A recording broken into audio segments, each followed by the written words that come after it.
Good morning, YouTubers, friends, followers, subscribers, and Trevorites, but mainly good morning to the subscribers, because you're the ones that keeps the channel going. And if you haven't subscribed and you're watching this video, why not? It's free. Well, people, Monday morning again, isn't it? Monday morning. Yes.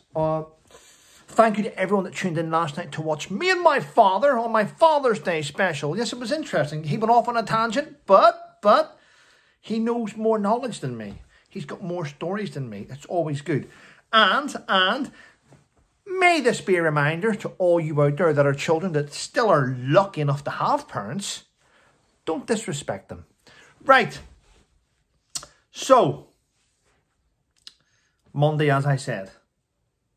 What's happening? Well, yes, I had a wonderful barbecue with my family. Yes, I did. And those around me, which was nice. My son had fun. My dog had fun. Everyone had fun. So what's going on this morning then? Well, do you remember Wagatha? The Rebecca Varney and the Colleen Rooney and the Tales and the court case, and Rebecca lost. She had to go out of the court with her head between her legs, disgusted at what she had done. Well, guess what's happened now? And this is all alleged, by the way. Links will be in the description below. Rebecca Varney is challenging the legal bill. She has been told, after she lost the case, that she has to pay £1.8 million in legal costs. However, as Rebecca's been looking through the court costs, she has been stunned at what Colleen Rooney has thrown at her. For instance, Colleen Rooney, part of this settlement is Colleen Rooney has said, well, you need to pay for my solicitor. My solicitor stayed in a 5-star hotel at £2,000 a night. You need to cover that cost. I took my team out for breakfast, my legal team, at London's Noble Hotel, and we had drinks. That's another £255 tab. Now, I'm not an idiot, but surely entertaining your legal team shouldn't come under someone else's legal bill. Colleen, don't take the piss. Sort it out. It's not good. Right, what else? What else has been happening? The Prime Minister, Rishi Sunak, has stamped out this.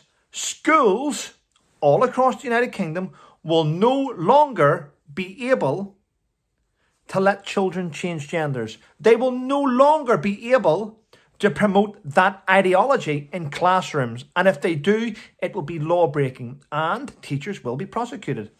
That's good. Let's get rid of this nonsense and let's get back to teaching.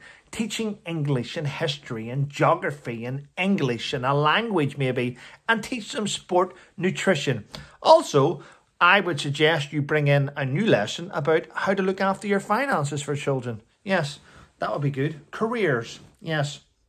Starting in primary school from about P6, P7 onwards. Yeah, not year 4 and 5 or years 11 or whatever it is before you leave. You don't need to know what the year you're leaving.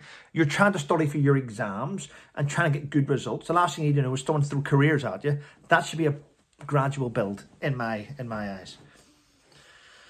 And I'm hearing rumours that Just Stop Oil protesters are going to try and destroy Wimbledon this year. Well, I'm going to explain something. There is security at Wimbledon. If security do their job correctly and search all handbags and baggage correctly and drinks and bottles, then they won't be able to get that shitty orange powder in.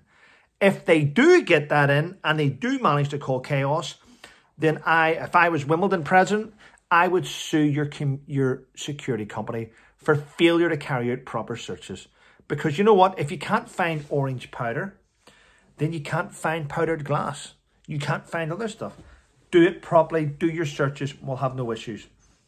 We do have armed forces at Wimbledon, don't we? Dressed up and all over the place. Maybe they should actually get involved and carry out a lot of these searches as well.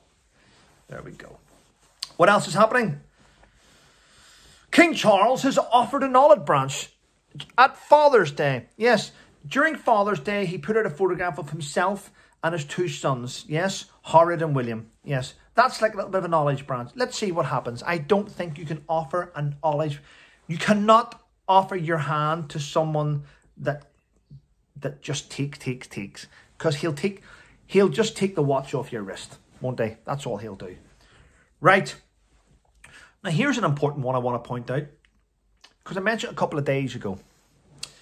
Right now, we have a story hitting the papers where the CGS, the Chief of the General Staff, the guy in charge of the army, has put out saying, we want more rogues, rule breakers and mavericks to join the army. We need more rogues, rule breakers and mavericks to join the army. That's what we want.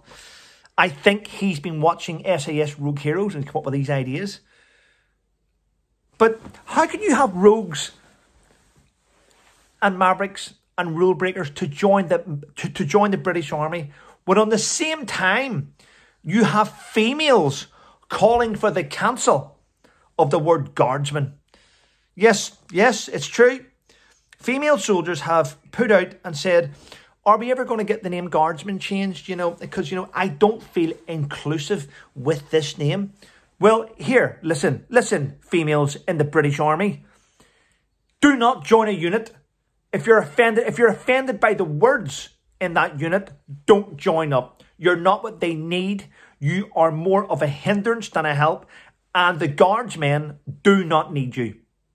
The same way, men won't join up to a female unit and say, imagine a man joining a female unit and going, well, I don't feel inclusive. I don't feel as if you're including me into your ranks. And all the women turn around and go, well, yeah, you're a man. Fuck off. Oh, that's a fair point. I joined the wrong unit. Stop with the nonsense. Stop with the nonsense.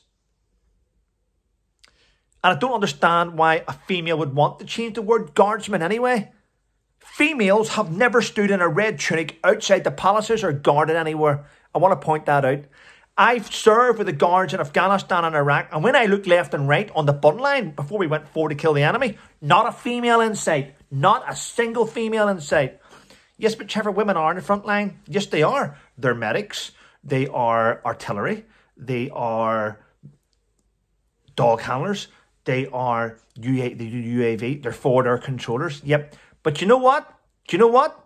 They are still not on the front line fighting. No, they're usually with the platoon commander or they're usually with the OC. If they are of an element, they're back. Okay, so let's stop with this nonsense. Okay, let's put it to bed. Now, I know women are going to criticise me for saying this, but I don't give a shit. Because you know what? The women that criticise me for saying this were never with me on the front line. They were never with any of my friends on the front line. They just weren't there. Okay, so let's stop with the nonsense. Yeah, but medics have got an MC. Medics have got this. Yes, they have. But they're fucking protected by at least 8, 10, 12, 30 men with weapons pointing in the direction around towards the enemy so they can carry out their task.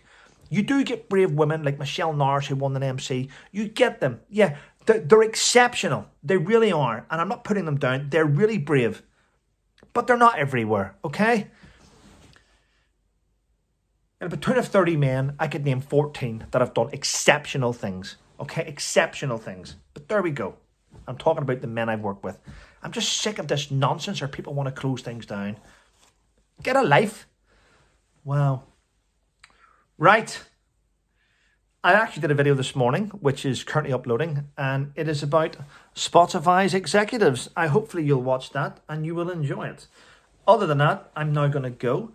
Thanks for watching my video. Thanks for supporting my channel. But most of all, thanks for even taking the time to tune in and watch my videos. It means a lot. Take care, everyone. Stay safe.